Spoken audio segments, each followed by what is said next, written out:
All right. Jessica, welcome. Awesome to Thank you. have you here. Excited about this episode. I have Jessika Greathouse of Caliber Armor, and some of you may have seen as of the last maybe month or so, we are now offering Caliber Armor on our website. They have some exciting products that have come out that we saw at SHOT Show. And Jessica, you and I have known each other for, gosh, like years now, Forever. and yeah, forever. I feel like we're like old like besties at this point. Um, but it was so awesome once again. It's one of those things, and so many people in the industry like say this, like SHOT Show is like the one time of year you get to see so many people that you just typically don't see all year long. And Yeah. so there's a handful of people, I would say maybe like 4 or 5 people that I look forward to seeing at SHOT Show every year. You are like close to the top of that list. It's always Oh, just great. yay. It's awesome. It's always great to connect with you and just catch up, because I know with business and work and everything, we're kind of always going back and forth, but we're touching base when we can, and everyone's Yeah. busy, right? So, Yeah. um, so on that in that vein, so what is the most exciting thing you currently have going on right now? And then we're going to get into getting people to know you a little bit. The most exciting thing we have going on right now, I would definitely say that would be our standalone AV2 plate. I think that is like an absolute game changer with the multi-curve and the spall coating, and then the actual projectiles that it stops as well. It's a extremely strong plate, and then as well as like our shields and stuff too that we did. We're slowly starting to integrate those onto our site. We're just making final adjustments, but I would say that's probably our most exciting. Soon enough, we're going to have our own plate carrier. We started a prototype at SHOT Show, and we had it at SHOT Show, but now we finalized it. So we're going to be getting those on our website pretty soon too. So that's super exciting. But that's probably about the most exciting on my end. Awesome. So we're gonna come back to the AV2 plate, because Yeah. Yeah. some of you may have seen the YouTube video that I did on it, and I was actually blown away by that plate. We have the video of shooting it coming up, which is going to be even more exciting. But so let's go back to the beginning. Mhm. Where, from a standpoint at like, how did you get into the firearms, body armor, tactical gear industry? Like, so, like, where did you grow up, and was that a natural progression? Was that something family, like, where did you come from that got to you to where you are now? Right. So it's kind of a funny story. I mean, my dad. I grew up in Tucson, Arizona. So I mean, dirt, Okay. desert, cactus, all that stuff. But Hmm. my dad messed around with firearms when he was younger. He would go hunting and stuff like that with my brother. But I was never really like involved or integrated into that firearm world. So I actually fell into the industry, thankfully, because I love this industry. I started working at Rhino Lighting Southern Arizona in Tucson, and Kevin and Michelle, the current owners of Caliber Armor, they hired me to be a receptionist. And it just so happened that there was a body armor company in the same building that they had part ownership in as well, and they hired me to be a receptionist for them as well. And then gradually over time, I got more involved, and I started learning about the product and what it could stop and everything. And I was just fascinated that a 10 by 12 plate could stop projectiles and actually protect you and save your life. So gradually I got, further in the industry, grew with the business, ended up being head of operations and looking at creating new products, creating new carriers. And then I decided it was time for me to part ways. And I thought to myself, we're supplying body armor to local law enforcement or law enforcement all over the United States and fire, EMS. And I thought, I want to do that. I want to do that. I want to be somebody that would protect and serve.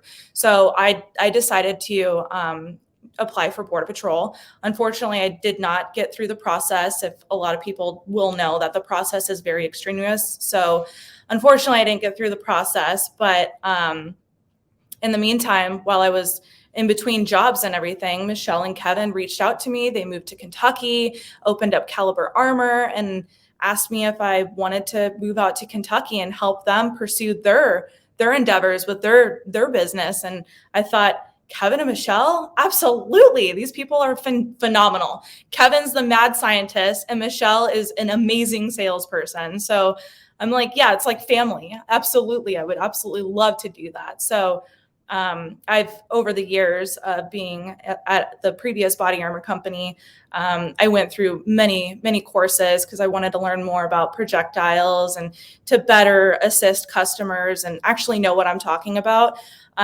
So I went through my CCW course just to kind of get my feet wet. And then after that, I did an advanced pistol training class, and then a carbine class, and rifle training, and all Wow. that fun stuff. And it was a great experience. And then I got to shoot armor in the meantime too, and show people this amazing product. So that's definitely my goal with Caliber, is to get this product out there and show people what it is capable of doing and why it's better than other companies. I wouldn't say better, because everybody has their own, ways of making their body armor. It's their own whatever.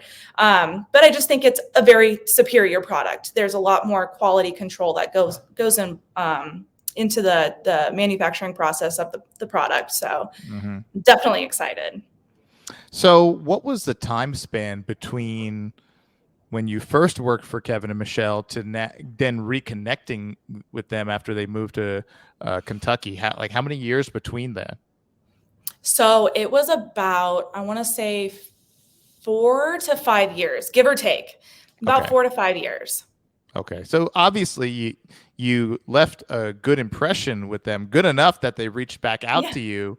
Yeah. And that goes to show, because you said you were working with them in a reception, capacity. Yeah.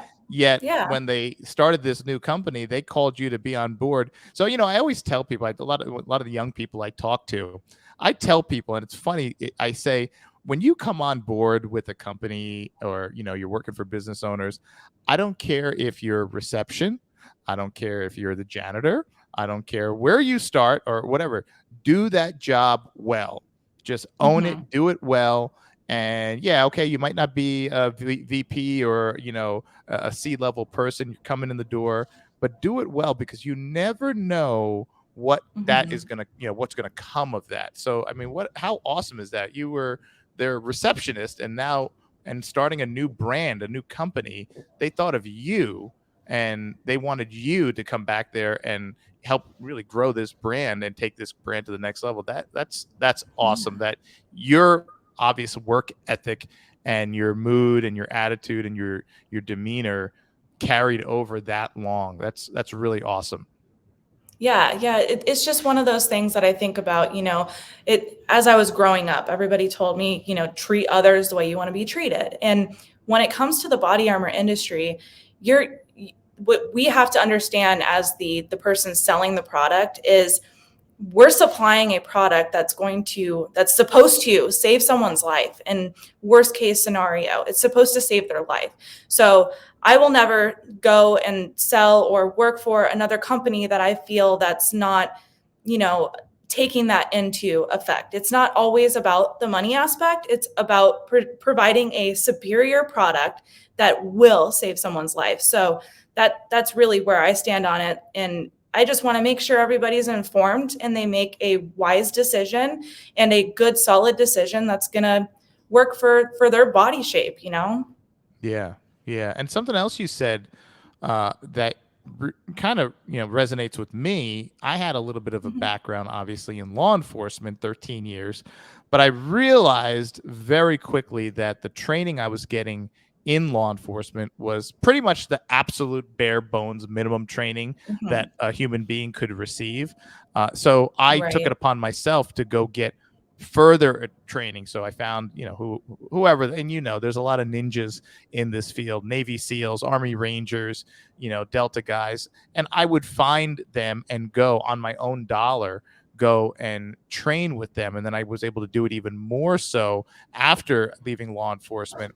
So the fact that you took the initiative to go and get some of this training, one of the things I realized early on in this field was when you called companies and you spoke to people, you were dealing with a lot of people that did not know what they were talking about.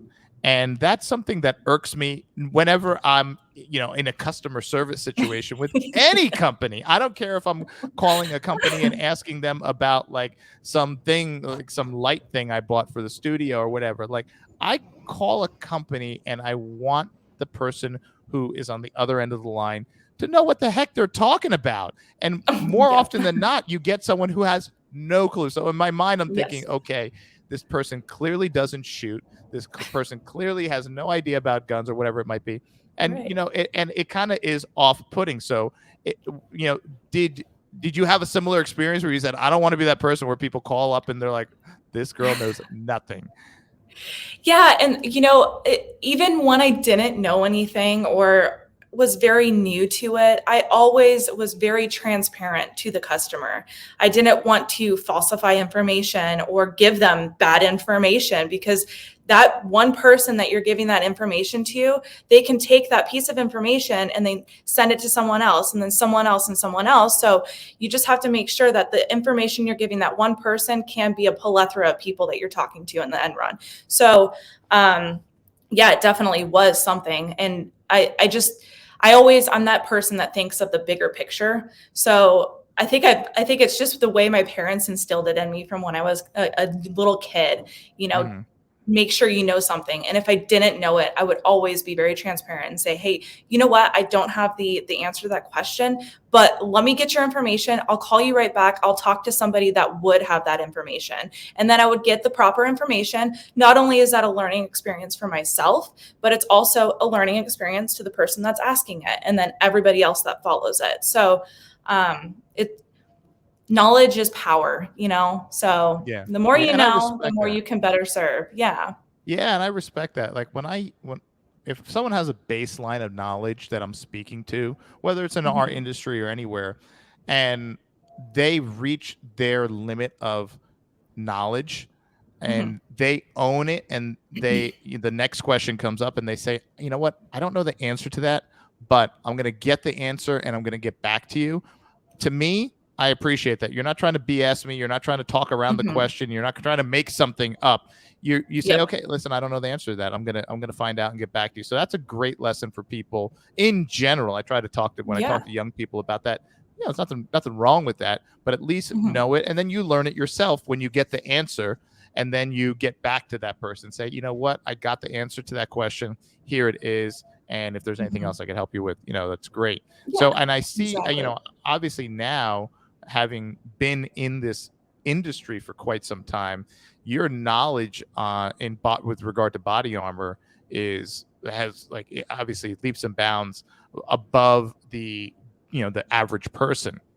So Mhm. for the general person watching this, that is trying to, maybe they're new to body armor, or they're new to contemplating owning body armor, Mhm. what would you say, not for law enforcement, not for military, but if you're talking about civilians, which a Mhm. large portion of our customer base is law enforcement, but our growing civilian base every day wants to know more about body armor. So, from a civilian standpoint, what would you recommend for, let's say, the average, mom or dad who has some concerns about safety? Maybe things are going on in the world, things are changing, and they say, you know what, I want to learn more about body armor. I'm thinking maybe I should maybe own some body armor. And Mhm. I reference it in a lot of the talks I give as a fire extinguisher. Like, we all have a Mhm. fire extinguisher somewhere in Yeah. our house. Yeah. Why? Not because we plan on having a fire in our house, but it's in case we have a fire in our house, we want to have that. And in case there's a fire, we don't want to not have that thing that's going to help us Exactly. survive Yeah. that situation so our house doesn't burn down. So Right. I've been talking about body armor in that sense to a lot of people. It's like, yeah, I mean, it's something that it's okay to have, hide it in a closet, put it away, keep it in the garage, whatever, throw it in a bin in the basement.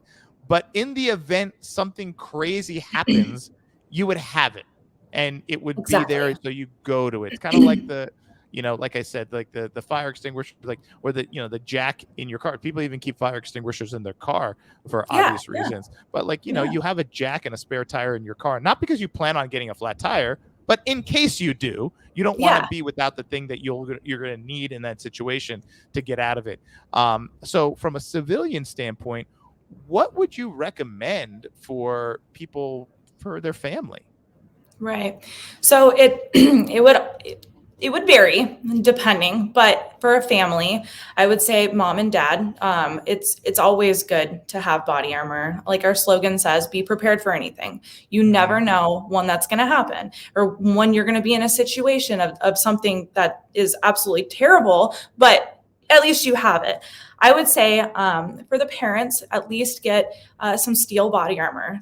The one thing is everybody bashes steel body armor, but with the industry nowadays, there is so much more technology out there to where there's a polyurea coating, which a lot of people refer to it as a truck bed liner, which there are companies that probably use something very similar, close to a truck bed liner, but there is a different proprietary coating that each company uses. So like with our AR-550 plates, the steel plates, it's high velocity rifle rated. Typically, the man of the house is going to be the one, in charge and have everybody behind. And then the woman should also have some 550 on as well. With the 550, it comes standard with the SPAL frag mitigation coating.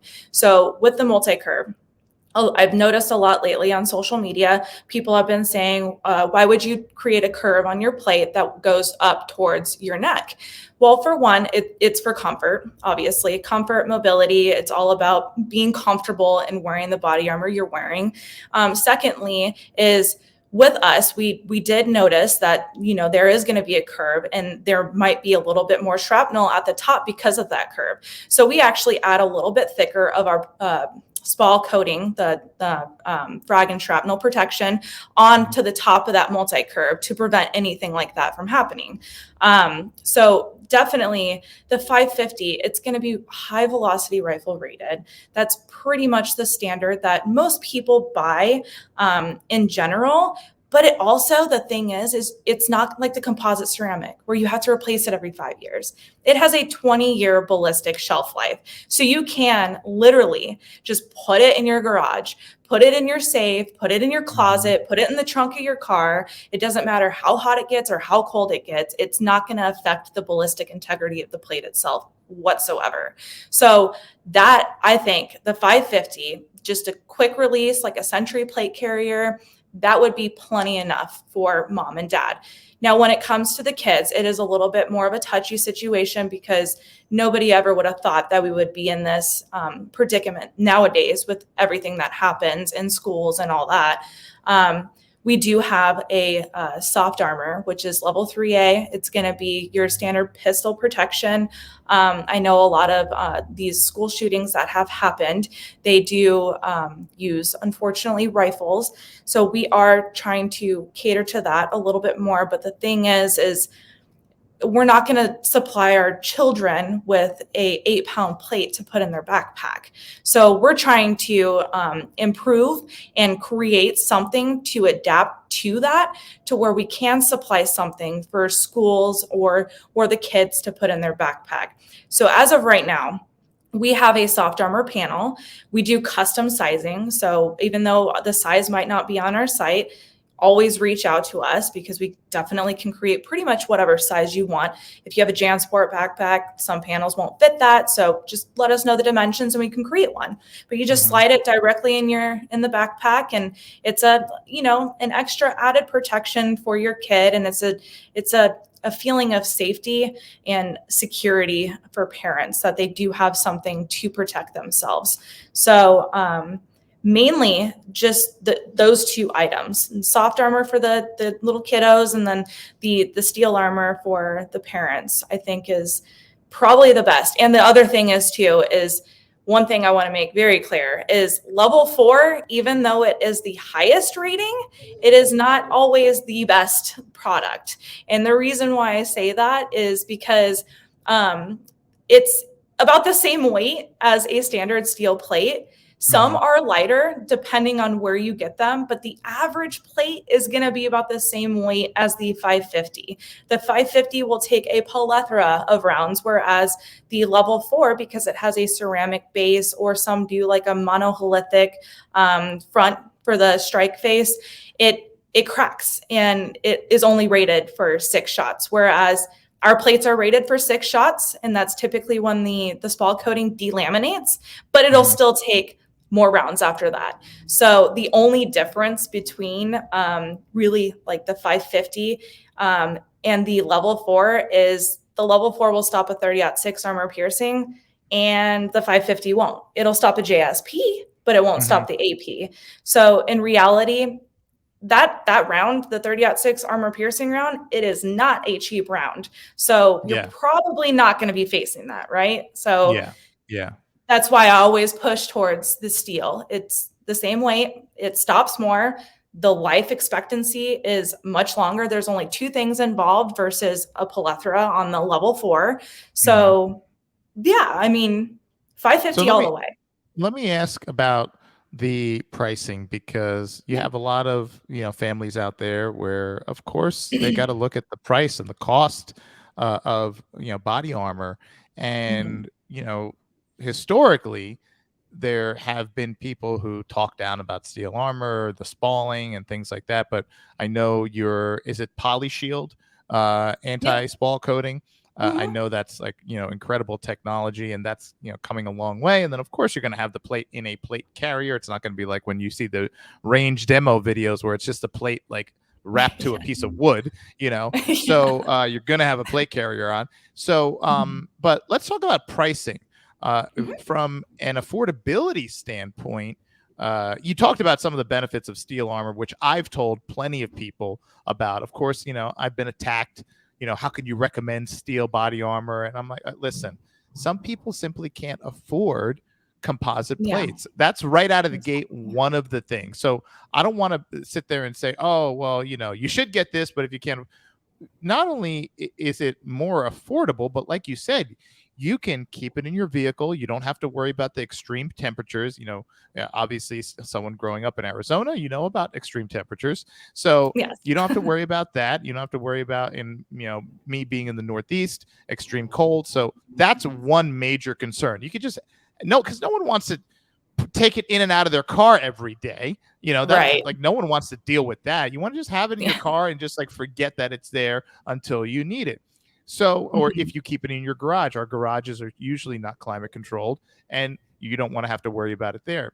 But let's Mhm. talk about the cost. Your plates are so affordable compared to composite level 3 and level 4 plates. So let's talk about the cost on some of your 550 plates.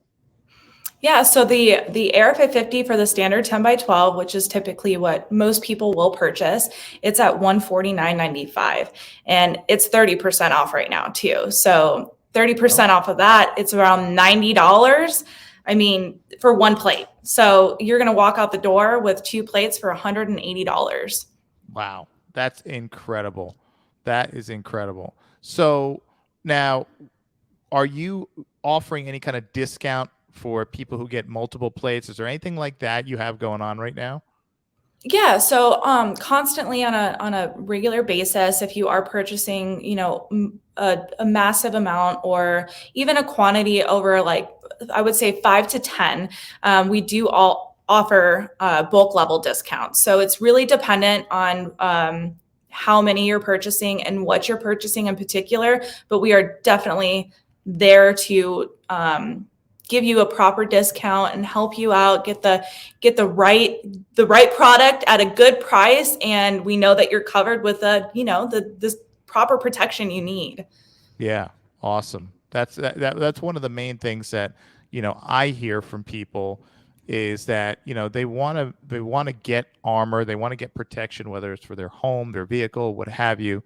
But cost is always a big concern, and people who are new to armor, most of them don't know. I don't want to say how frail composite armor is, because that's not the right Mhm. word. Because obviously it's very strong, it has great benefits, but let me say the care and maintenance of composite Mhm. armor, it's another level from steel, which is kind of like a get it and forget it kind of armor, where composite, you have to be a little bit more mindful of how you're storing it. You don't want to keep stuff piled on top of it. You don't want any stress fractures to it or anything like that. So Mhm. it makes a big difference. So Right.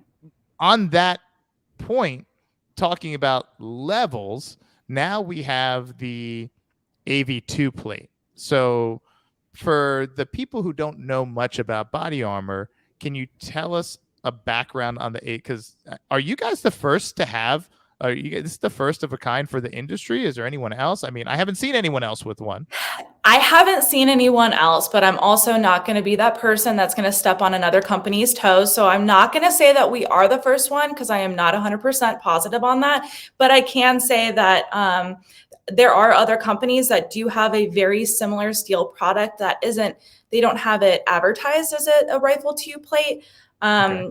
So it's dependent, but I'm not going to say that we're the very first company and step on someone else's toes.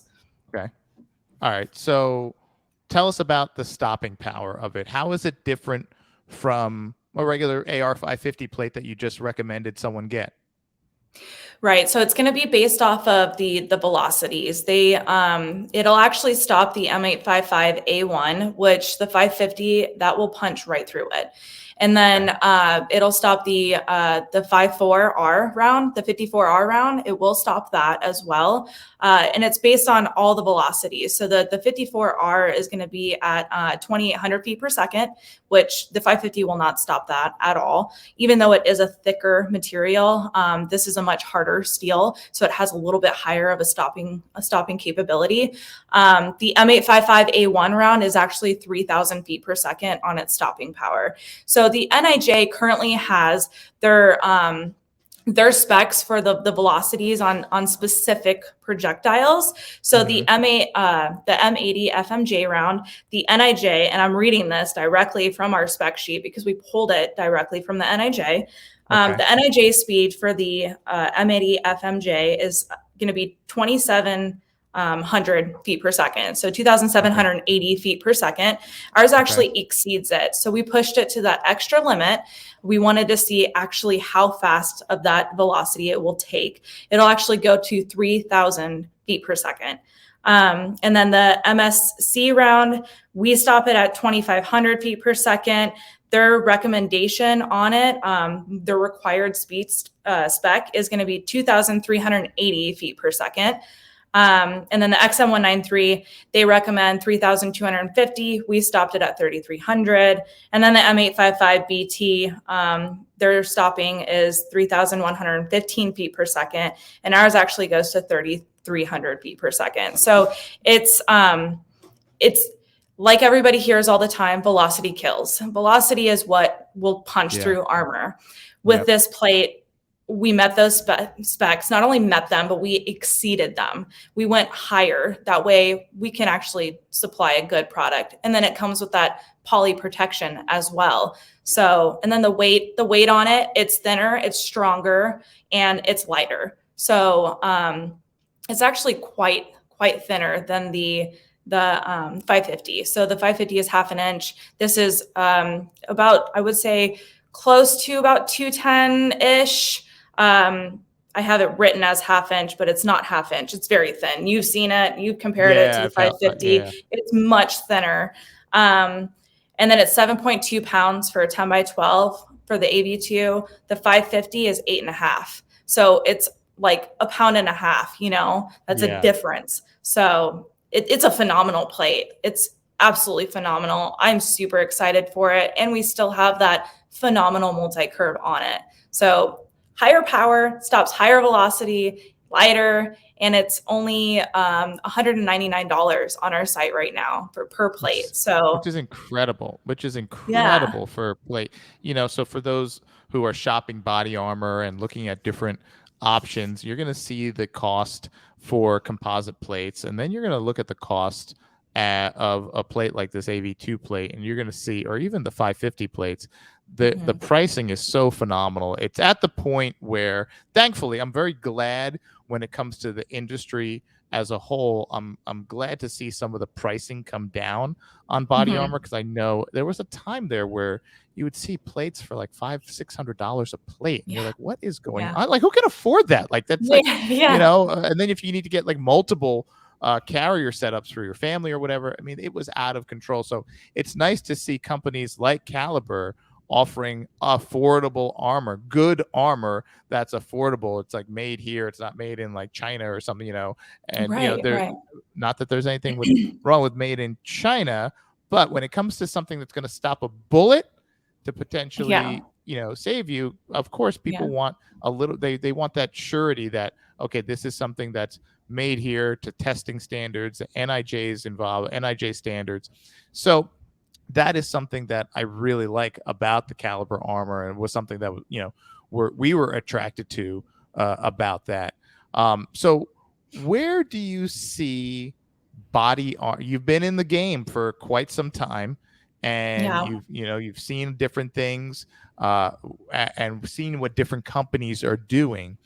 What is the next iteration? What's the future of body armor? Because I feel like the you know the trying to get to 0 point for the armor industry is always thinner, lighter, higher stopping power, Yep. and shutting down that velocity, because like you said, velocity kills. So I don't know if there's a holy grail for body armor besides like thin as a sheet of paper and can stop anything. But what Yeah. like what do you see as an insider who has like probably some inside baseball knowledge? What's the next progression for body armor for not only police and military, but for the civilian world? Right. So honestly, it's going to be this rifle too. Like not just our AB2 plate. The NIJ is actually working on actually making this rifle 2 a standard that Mm-hmm. companies like Caliber and all the competitors can adhere to and create new products that is going to be thinner, lighter, and stronger. That's Okay. that's really the only thing that I can see that's going to be the biggest game changer. Creating a lighter rifle plate that can go in a backpack for either college kids or young kids going to school.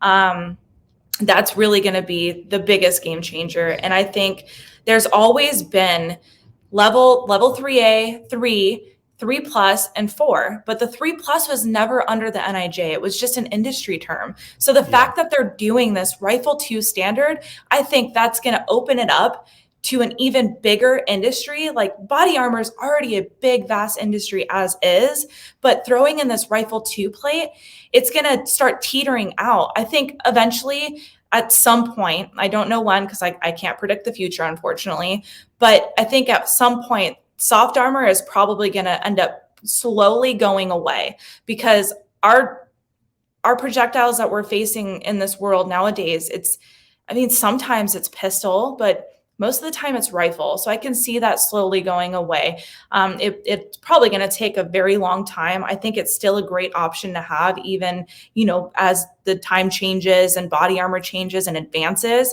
But Mm-hmm. I think this rifle 2 through the NIJ spec, it's going to be a huge game changer. And I am personally thrilled to see what all the other industries are going to come up with, produce, manufacture, or even create, like Kevin being a mad scientist. I mean, it took him a very long time to find this plate, do it with our polyurea coating, because Caliber is that company that's not going to be like, all right, this passes, it works, let's just throw the coating on and get it out the door. It takes months, if not years, to come up with this product.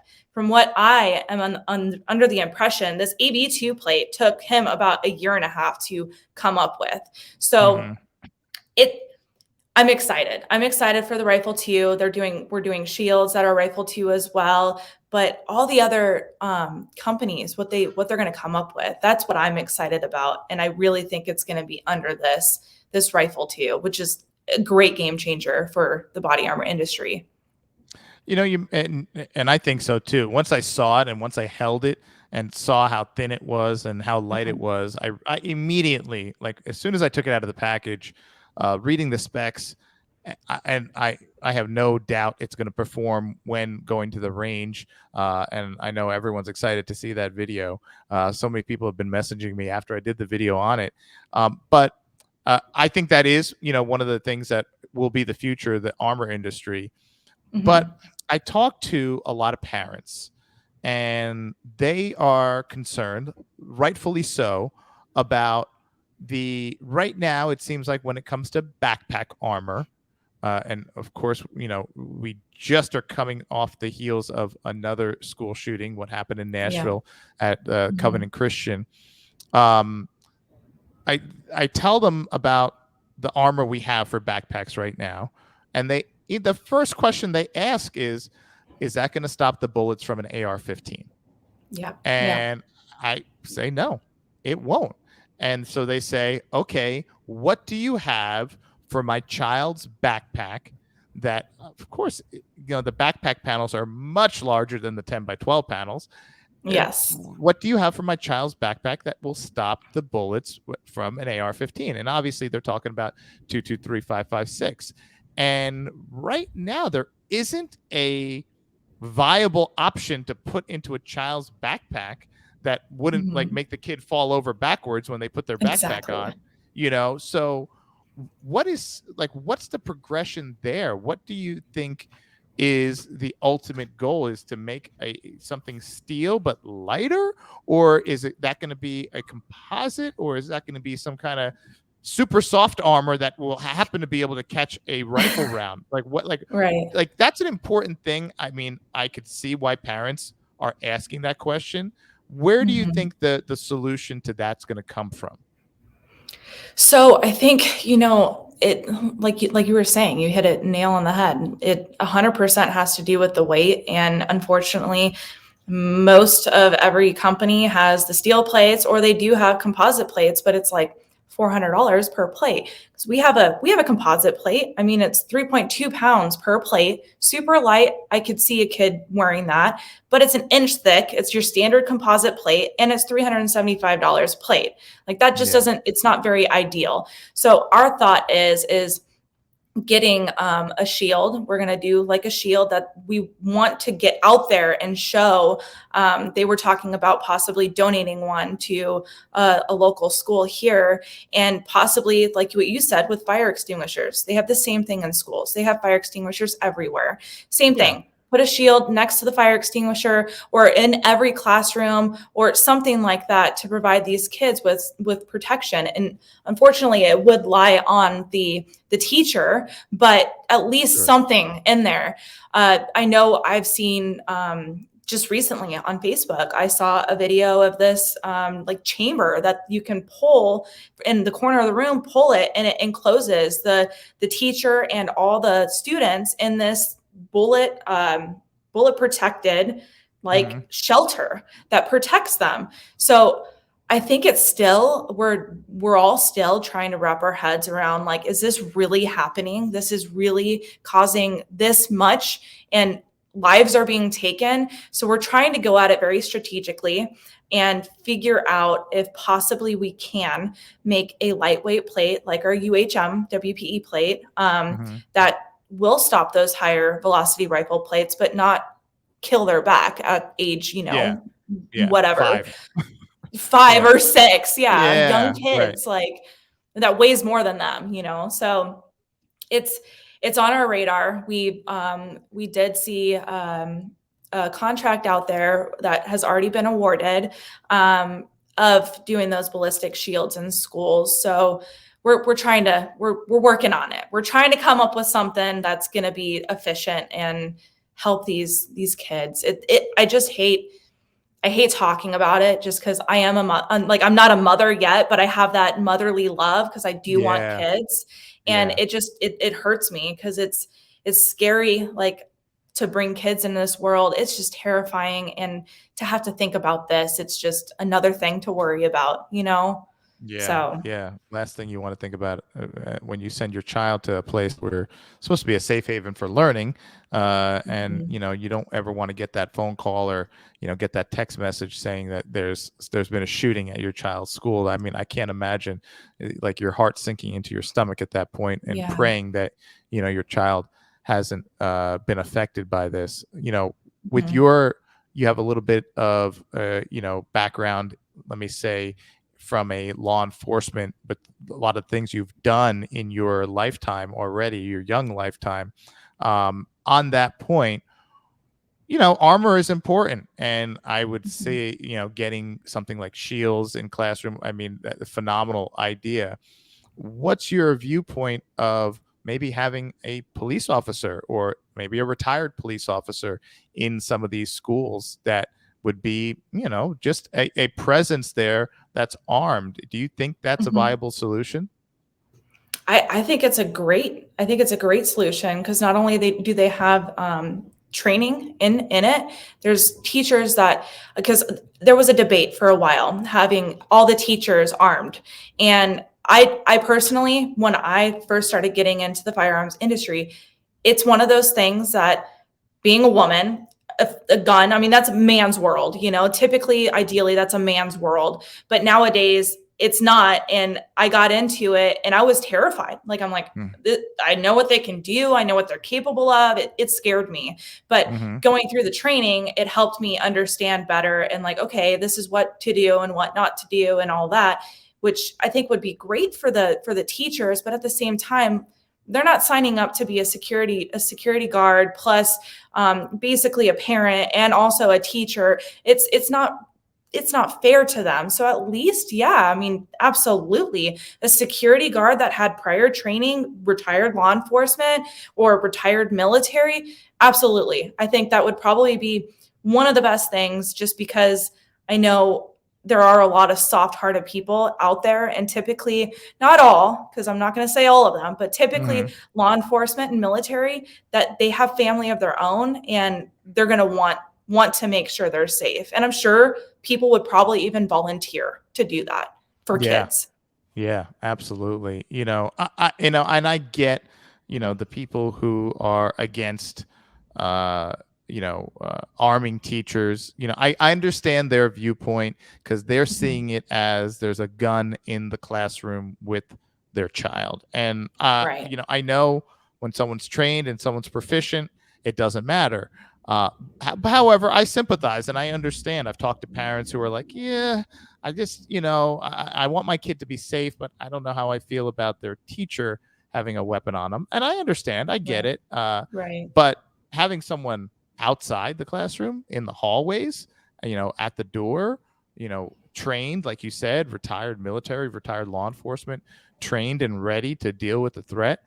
I mean, Mhm. to me, I feel like, hey, like, why not? I mean, I go to the like gas station and sometimes see an armed guard in there, like he's guarding the potato chips and the Monster Energy. Like, why wouldn't we have someone like that for our children in the schools? Like, to me, I'm like, Yeah. what is happening here?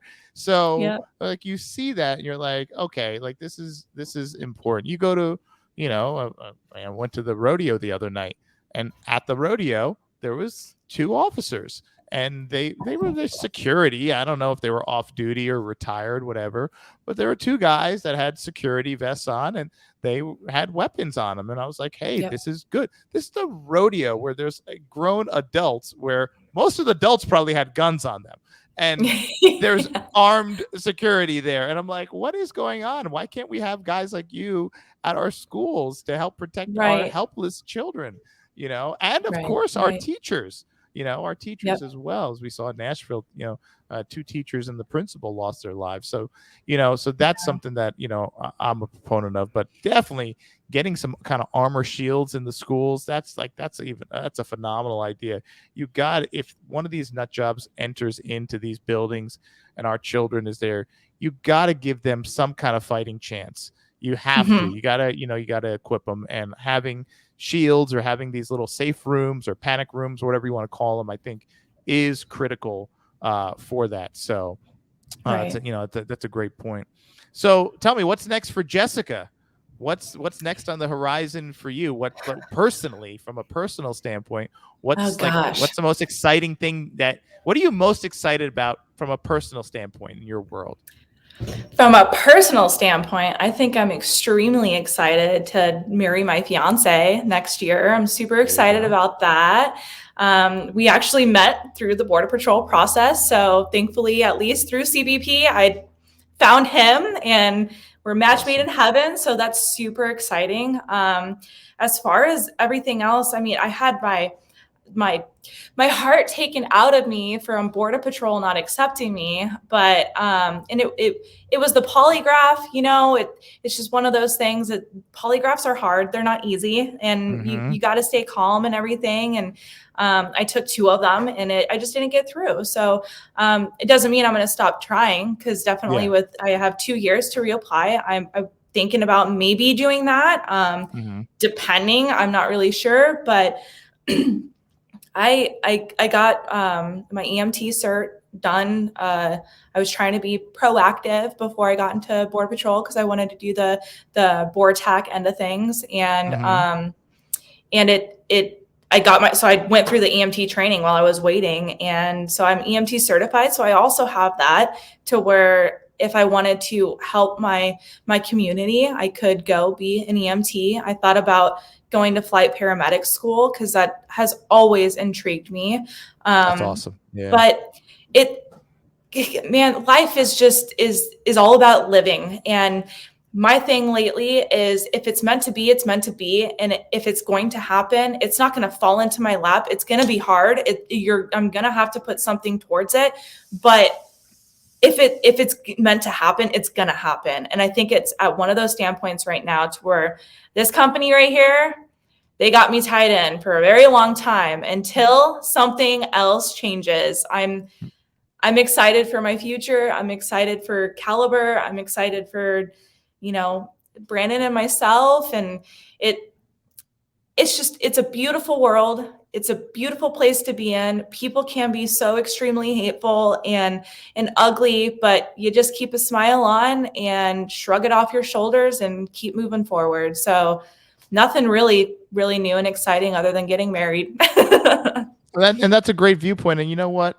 Sometimes, and I tell this to people all the time, everything happens for a reason. Even the things that you so badly want to happen for you, when they Hmm. don't, there's a reason. There's always a Yep. reason. And, maybe the Border Patrol thing didn't work out because you're meant to be right where you are right now. Hmm. Because, everything you've Exactly. done in your world has gotten to you to exactly where you're sitting right now, with those great people at that great company.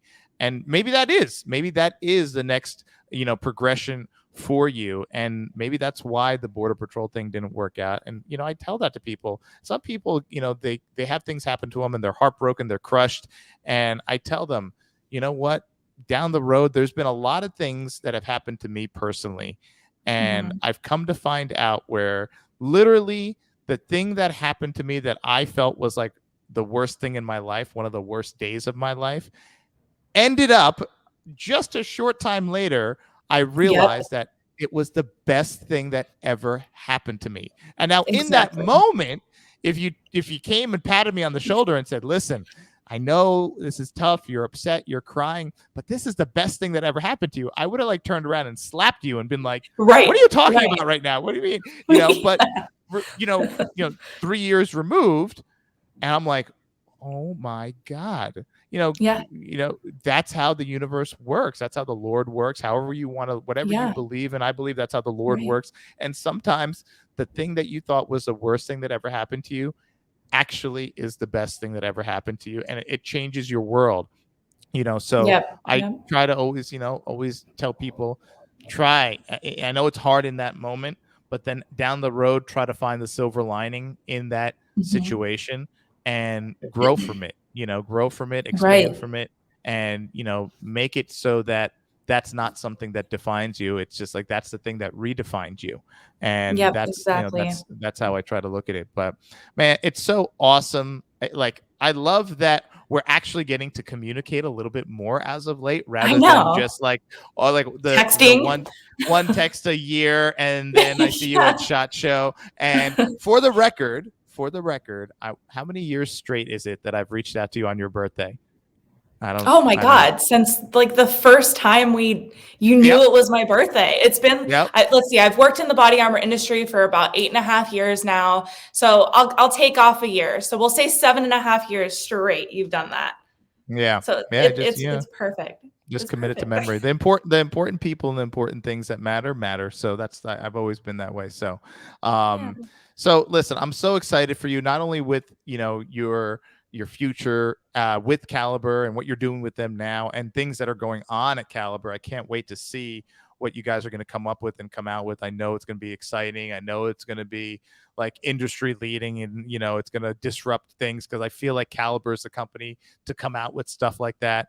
Mhm. And I know the body armor space is uh, getting more and more occupied with companies dropping out of the Yes. woodwork, but there's only a handful of companies that I see that are doing it right, and it's nice to see that you're with one of them. And then from a personal end, you have so many things exciting going on with your future, and I'm so happy for you and so excited. And Thank now, you. as we move forward, I'm so happy that 221B is now going to be offering not only what Caliber is offering right today, but also some of the stuff in the future. So if you guys want to learn more about Caliber Armor, it's simple, caliberarmor.com. There's a couple of YouTube videos up on the 221B Tactical channel where I go over the features of the Caliber Armor plates, a couple of them, including the AV2 plate, which we talked about today. I have some more plates that I have done reviews on that I'm going to be putting up there, and then it's going to culminate with a day at the range shooting all of them. And